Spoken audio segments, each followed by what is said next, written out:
सलाम, आदाब, नमस्कार। आज दोस्तों आप लोगों के सामने एक बंगाल का मुद्दा है और बंगाल में अभी जो है राजनीति बहुत ही गर्म तावे में जो है सेका जा रहा है राजनीति को। इस तरह से परख परख कर आदमी जो है वहाँ का राजनीति कर रहा है और टीएमसी का हो या बीजेपी का हो, दोनों का जो है राजनीति माहौल एकदम पूरा गर्म है। पहला नंबर बात आपको मैं बता दूं, जो फिलहाल जो है बंगाल में एसआईआर चल रहा है। एसआईआर के लिए आदमी तो एक परेशान है, ये है। और परेशान क्यों ना हो, पहले नंबर बात यह है, चुनाव आयोग जो है वहाँ का जितना भी बीएलओ है, बीएलओ को सटीक ट्रेनिंग दिया गया है, जो कैसे कैसे आदमी का फॉर्म पहुँचाना है, घर घर पहुँचाना है और वहाँ से फॉर्म कैसे कलेक्ट करना है। लेकिन दोस्तों यहाँ पर बहुत ही झोल झाल का काम हो रहा है बीएलओ के द्वारा। बीएलओ जो है वहाँ का, अभी समझ लीजिए बंगाल में जो हम कुछ दिन रह के आए, वेस्ट बंगाल मालदा डिस्ट्रिक्ट में, तो वहाँ पर इस तरह का नज़ारा है। जो बीएलओ, कुछ बीएलओ ऐसा है, सभी नहीं, कुछ बीएलओ ऐसा है जो वो अपने आप को अभी राजा समझ लिया है। बीएलओ का कहना है क्या, जो मतलब कैंडिडेट खुद फॉर्म भर के लेके आएगा मेरे पास, हम जमा करेंगे सिर्फ। और बहुत सारा ऐसा कैंडिडेट है जो पढ़े लिखे नहीं होते हैं, उसको फॉर्म भरने के लिए बहुत परेशानी होता है। और चुनाव आयोग जो ट्रेनिंग दिया है बीएलओ को, वो अपना काम के लिए नहीं, जो घर में बैठ के रहो इसलिए ट्रेनिंग नहीं दिया था चुनाव आयोग। चुनाव आयोग उसको ट्रेनिंग दिया गया था, जो तुम घर में जाओ, घर में जाके 3 बार करके आपको एक आदमी का घर में जाना है, 3 बार हो 2 बार हो, कम से कम जाना है, पहुंचना है जगह पे, कैंडिडेट के घर तक पहुंचना है, वहाँ कागजात देना है, वापस फिर कागजात वहाँ से कलेक्ट करना है, उसके बाद आप हमको सबमिट करो। लेकिन यहाँ बीएलओ का जो है तो एकदम पूरा दबंगई पावर चल रहा है। बहुत सारा बीएलओ हम देखे हैं, अपने आँख से देखे हैं। वहाँ आपको बता दिए, हम वेस्ट बंगाल का जो हम मालदा डिस्ट्रिक्ट में गए थे, वहाँ कुछ दिन हम रहे, 2-4-5 दिन रह के वहाँ देख के आए हम। हालत बहुत बद से बदतर है। छोटा सा भी मिस्टेक हो जाता है, एक टिक मारने का भी अगर मिस्टेक हो जाता है तो एक फॉर्म को रिजेक्ट कर देता है वो।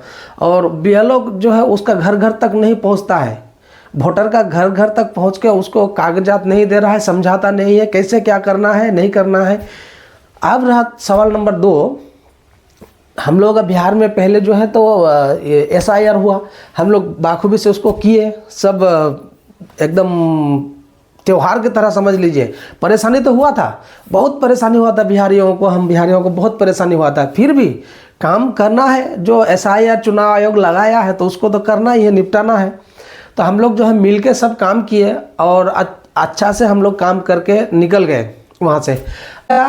बिहार का होगा और 2002 का जो है बंगाल का है।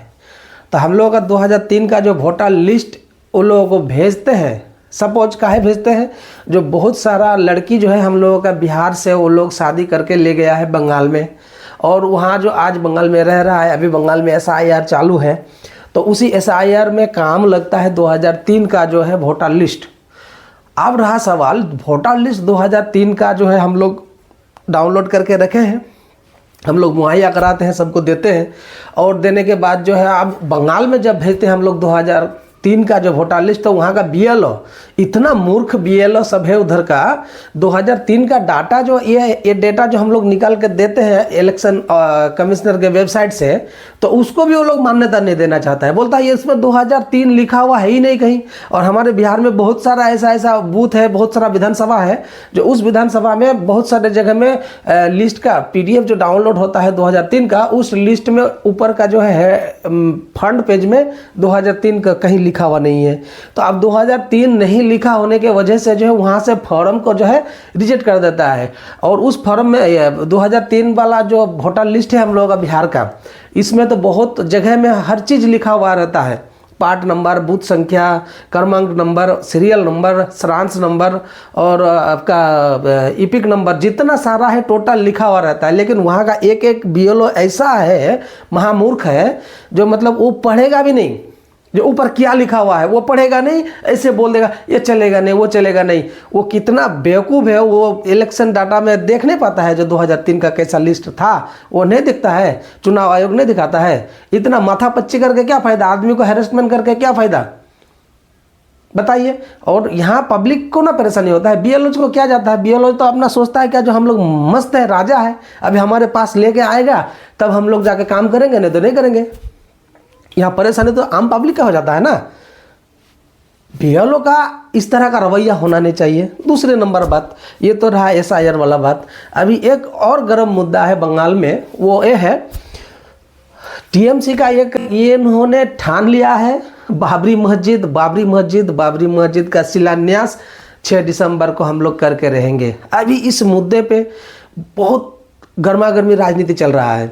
बाबरी मस्जिद हमारे भारत में था, राम जन्मभूमि समझ लीजिए यूपी में, वहीं पर था जो जिसको शहीद कर दिया गया था भारत के कोर्ट के अनुसार और न्यायालय के अनुसार, जो है सुप्रीम कोर्ट के अनुसार जो है उसको शहीद कर दिया गया था। शहीद हो करके वहाँ पर जो है अभी राम मंदिर बना है। चलिए उससे हम लोग को इत्तेफाक नहीं रखते हैं, अभी जो कोर्ट का फैसला था वो सबका माननीय है और किया भी है। दूसरे नंबर अभी जो हुमायूं कबीर है, इन्होंने मतलब एक ट्रेंड चला दिया है, जो हमारा बाबरी मस्जिद के ही नाम से हम फिर अभी मुर्शिदाबाद बेलडंगा में जो है हम बाबरी मस्जिद के नाम से ही एक मस्जिद बनाएंगे। और ये बात जो है तो विपक्ष को हजम नहीं हो रहा है, एक से एक हमला करते जा रहा है। एक यूपी का भी क्या बोलता है बाबा है, वो क्या बोल रहा है, जो हुमायूं कबीर का जो सर लाके देगा उसको 1 करोड़ का इनाम दिया जाएगा। ये इस तरह का जो अभी बयानबाजी सोशल मीडिया पे चल रहा है, तो ये बयानबाजी करने वाले के ऊपर 1 करोड़ रुपया यदि वो उसका सर कटने कलंक करने में दे सकता है, तो सरकार को, सीबीआई को, ईडी को सोचना चाहिए, जो ये बंदा के पास ढेर सारा पैसा है, एक बार जाके चेक कर लेना चाहिए। इनकम टैक्स वाले को, इनकम टैक्स डिपार्टमेंट को एक बार चेक कर लेना चाहिए, जो वो किसी का सर कलंक करवाने में जो है 1 करोड़ रुपया दे सकता है बाजब्ता। ये वीडियो जो है सोशल मीडिया में मौजूद है, यूट्यूब में मौजूद है, हर जगह में आप देख सकते हैं। दूसरी नंबर बात है, बहुत सारा आदमी हर किसी तरह का राय दे रहा है, वो आखिर बाबरी मस्जिद ही क्यों चुना, नाम क्यों चुना, दूसरा नाम भी दे सकता था। लेकिन अब वही जाने, हुमायूं कबीर ही जाने जो उसके मन में क्या है। इसके लिए तो पूरा कौम जवाबदेही नहीं है ना। अब हुमायूं कबीर वो किस तरह से कोर्ट में आवेदन किया है, किस तरह से उसको मंजूरी मिलती है, ये देखने वाले बात है। उससे पहले इतना राजनीति माहौल गर्म हो गया, और एक मंदिर ही, मस्जिद ही तो बना रहा है, इतना काहे राजनीति गर्म होने का क्या है बताइए। वो अपना पक्ष रखा है, पक्ष रख सकता है, सुप्रीम कोर्ट में जाके वो अपना इंसाफ ले सकता है, लड़के अगर करता है तो करने दो। अब वो काम है सुप्रीम कोर्ट का देखने का, जो उसको बाबरी मस्जिद के नाम से अलाउड होता है कि नहीं होता है प्लॉट, या बाबरी मस्जिद के नाम से शिलान्यास करने दिया जाता है कि नहीं दिया जाता है। इसके बीच में हर नेता इस बात में कूद जाता है, बीजेपी का हो, कांग्रेस का हो, हर सब मतलब विपक्ष का जितना है सब अगेंस्ट में खड़ा हो जाता है। दूसरा नाम रख लो, कुछ भी रख लो, और वो जाने दो ना। इस तरह का जो है अभी बंगाल में राजनीति माहौल पूरा गर्म है। और हुमायूं कबीर ने बोला है क्या, जो हम 6 दिसंबर को जो है शिलान्यास करके रहेंगे। अभी उसका लफड़ा शायद ज़मीन में सेटलमेंट नहीं हुआ है, शायद हिस्सेदारी में कुछ लोगों का गड़बड़ी चल रहा था, तो वो सही से लैंड पोजीशन का जो है वो नहीं बताया, जो इसी जगह में जो है मस्जिद बनेंगे, ऐसा नहीं बोला है। अभी देखा जाए 6 दिसंबर को क्या होता है। तब तक के लिए हम लोगों को इजाज़त दीजिए। धन्यवाद। जय भारत, जय हिंद।